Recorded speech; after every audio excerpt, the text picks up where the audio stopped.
10 ஆண்டுகளுக்கு மேலாக வீட்டை விட்டு வெளியே வராமல் வாழ்ந்து வரும் தாய் மகள்.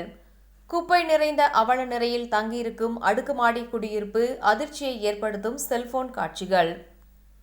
கோவை காட்டூர் பகுதியில் உள்ள தனியார் அடுக்குமாடி குடியிருப்பு ஒன்றில் 2 பெண்கள் ஏறக்குறைய 10 ஆண்டுகளுக்கு மேலாக வீட்டை விட்டு வெளியே வராமல் வாழ்ந்து வந்துள்ளனர்.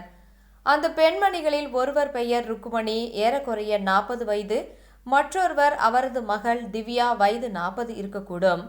இந்த அடுக்குமாடி குடியிருப்பு வீட்டில் இவர்கள் இருவரும் மட்டுமே வசிக்கின்றனர்.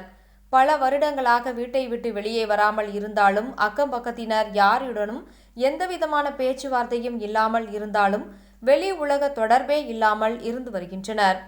இருவருக்கும் ஏதேனும் மனநல பாதிப்பு இருக்கலாம் என்று சந்தேகிக்கப்படுகிறது. பல வருடங்களாக வீட்டை சுத்தம் செய்யாததால் வீடே குப்பை கூளமாக காட்சியளிக்கிறது.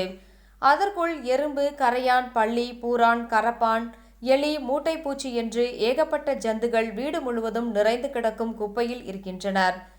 கெட்டுப்போன உணவையும் சுகாதாரமற்ற புழுக்கள் நெளியும் நீரையும் குடித்து வாழ்ந்து வருகின்றனர். சிசிடிவி கேமரா மூலம் இவர்கள் வசிக்கும் அவல நிலை தற்போது தெரிய வந்துள்ளது.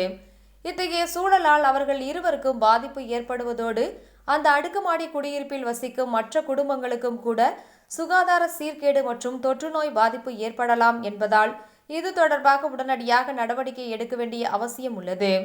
உதவிக்கு யாரும் இல்லாமல் தன்னந்தனியே வசிக்கும் இந்த பெண்கள் வீட்டை கோவை மாநகராட்சி துப்புரவு பணியாளர்களை கொண்டு தன்னார்வ அமைப்புகள் மூலமாகவும் உடனடியாக சுத்தம் செய்ய வேண்டியது அவசியமாகும்.